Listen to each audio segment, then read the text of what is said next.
Assalamualaikum warahmatullahi wabarakatuh. Salam sejahtera buat kita semua. Semoga selalu sehat dan sejahtera. Semoga selalu dilimpahkan keberkahan oleh Allah Subhanahu wa taala dan tetap berdoa semoga menjadi manusia yang lebih baik setiap harinya. Berjumpa lagi dengan saya Eneni Triana dalam mata kuliah pemasaran industri. Pada pertemuan ke-14 ini kita akan membahas tentang entrepreneurial marketing.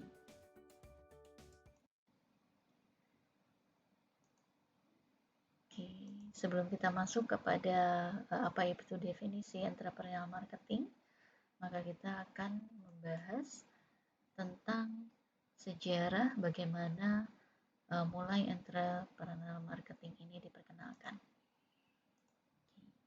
Pada tahun 1982, ini awal pengenalan dalam AMA conference, ya, dalam konferensi American Marketing Association tentang entrepreneurial marketing.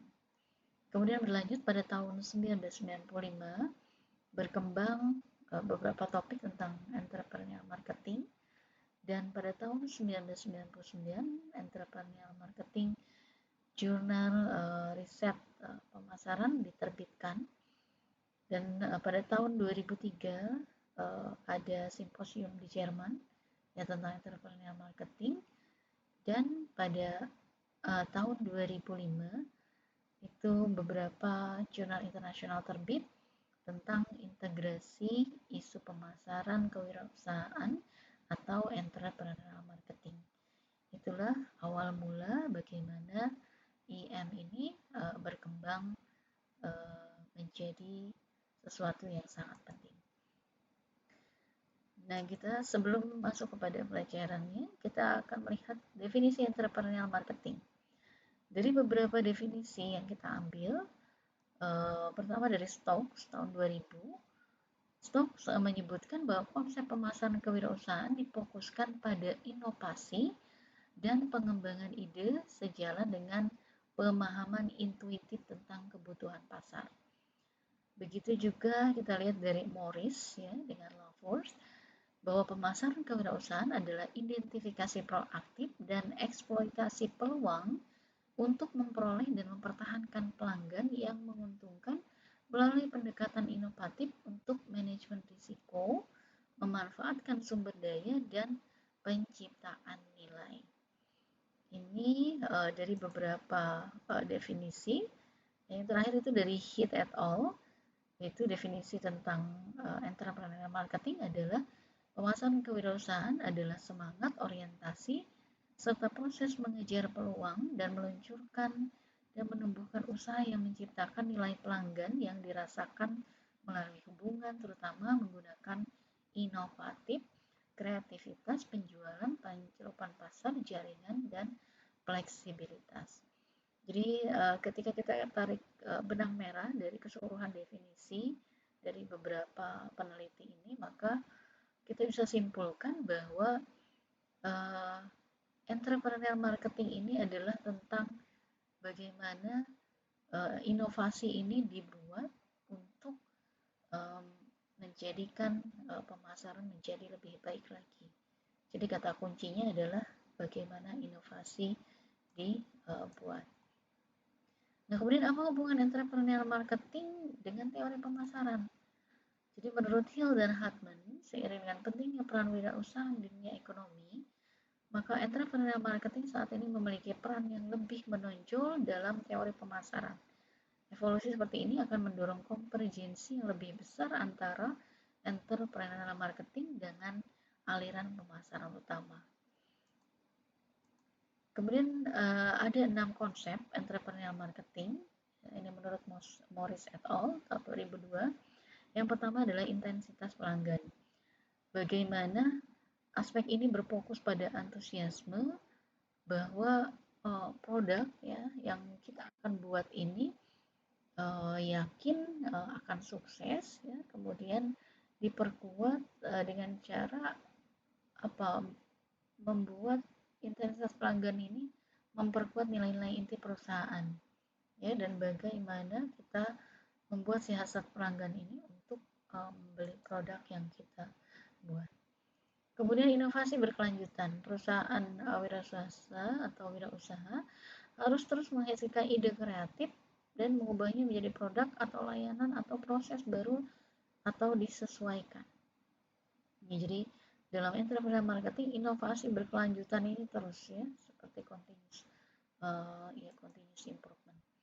Kemudian fleksibilitas strategis, perusahaan usaha ini harus menunjukkan kesediaan untuk terus meninjau dan menjelaskan strategi, rencana aksi, metode alokasi sumber daya, struktur budaya, dan sistem manajemen.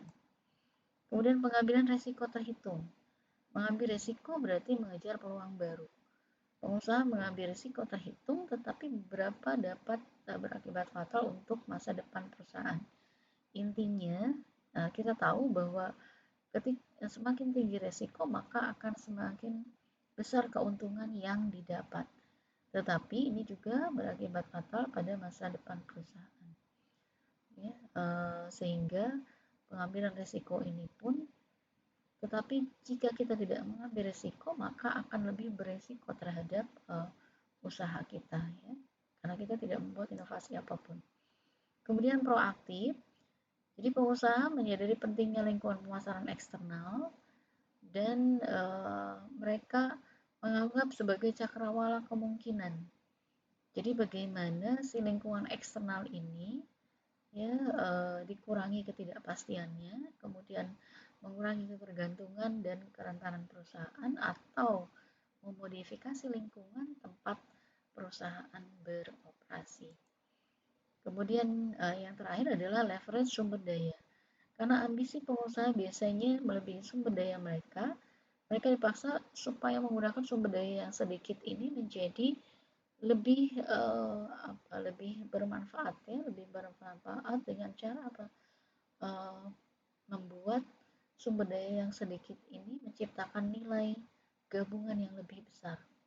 Jadi bukan one hero, tetapi banyak pahlawan, gitu ya, dalam penciptaan satu produk dengan cara membuat inovasi baru. Ya, kemudian dimensi entrepreneurial marketing. Di sini ada beberapa perbedaan antara pemasaran konvensional dan entrepreneurial marketing. Bisa dilihat dari konsep pemasarannya. Untuk pemasaran konvensional, dia lebih berorientasi pada pelanggan, tapi untuk entrepreneurial marketing lebih berorientasi pada inovasi.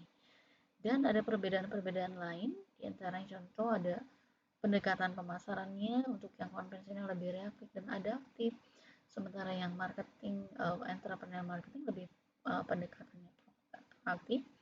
Kemudian konteksnya mapan, pasar relatif stabil untuk yang konvensional, sementara untuk yang entrepreneurial ini pasar yang terbayang muncul tiba-tiba dan menciptakan pasar baru, seperti kita contohnya seperti Gojek misalnya.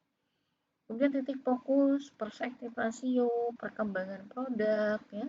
Untuk yang perkembangan produk, kita lihat bahwa pemasaran konvensional itu lebih mendukung aktivitas pengembangan itu hanya dilakukan oleh R&D atau Research and Development-nya.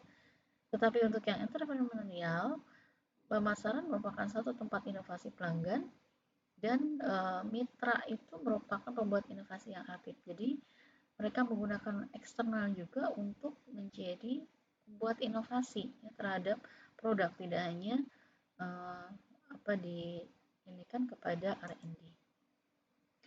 Nah, kemudian ini ada beberapa, contohnya adalah tinjauan pemasaran berbeda, peran pemasaran, peran pelanggan, kemudian ada di sini metodenya, ya. Kita kenal untuk pemasaran konvensional menggunakan bauran pemasaran 4P atau 7P, sementara yang entrepreneurial marketing ini sudah menggunakan pemasaran interaktif, online, dan dari mulut ke mulut atau WOM, ya, word of mouth, promosinya melalui WOM. Kemudian dilihat dari sumber daya manusia, kebutuhan pelanggan, intelijen pasar, dan strategi itu pun sangat berbeda. Nah, kemudian pendekatan entrepreneur marketing pada pemasaran ini ada beberapa, yaitu pertama ada guerrilla marketing.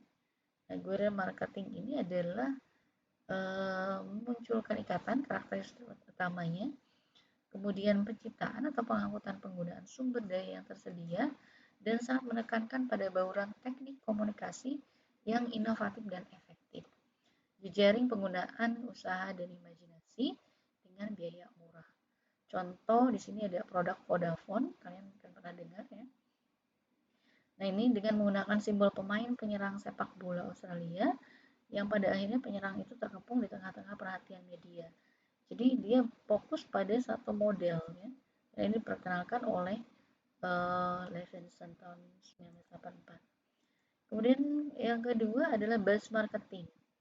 Nah, buzz marketing ini adalah penyebarluasan informasi dilakukan oleh pelanggan dalam arti verbal. Khususnya berupa rekomendasi melalui jejaring pribadi dengan menciptakan kesenangan, kegemaran, antusiasme, dan seringkali berhubungan dengan peristiwa.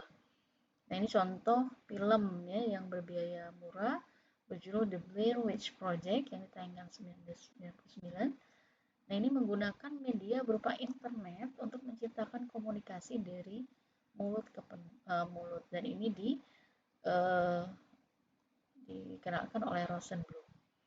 Kemudian next adalah viral marketing. Nah, ini yang saat ini sedang terjadi ya di Indonesia tentang viral marketing.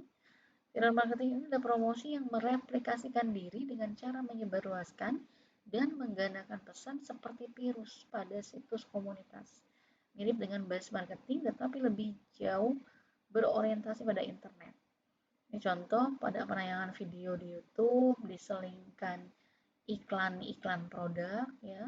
Saat ini bahkan di film pun ada iklan ya, ketika filmnya berjalan kemudian iklannya diiklankan oleh pemain filmnya sendiri. Ini diperkenalkan oleh Jurgensen dan Trevor. Nah, kemudian apa itu perbedaan buzz marketing dan viral marketing? Kita lihat ada dari definisinya, kemudian dari prinsip kerjanya ya, kemudian kita lihat dari strateginya, kemudian dilihat dari keuntungannya, dari medianya, dari tujuan penciptaan buzz marketing dan viral marketing, kemudian alatnya. Untuk yang buzz marketing menggunakan word of mouth, tetapi untuk yang viral marketing menggunakan word of mouth ya. Jadi bukan mulut ke mulut tapi menggunakan mouth ya, karena kita berhubungan dengan online, dengan internet dan sebagainya, dengan komputer. Kemudian ada kelemahan taktik dan contoh ya. Di sini ada contoh perbedaan buzz marketing. Contoh untuk yang buzz marketing adalah iMac, kemudian FedEx ya. Ini adalah buzz marketing. Sementara untuk yang viral marketing kita ada contoh eBay dan Google, yaitu adalah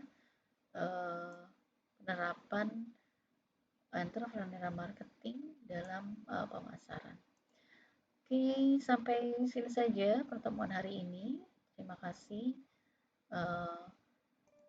sudah mempelajari materinya. Semoga bermanfaat. Sampai bertemu lagi minggu depan. Wabillahi taufiq wal hidayah. Wassalamualaikum warahmatullahi wabarakatuh.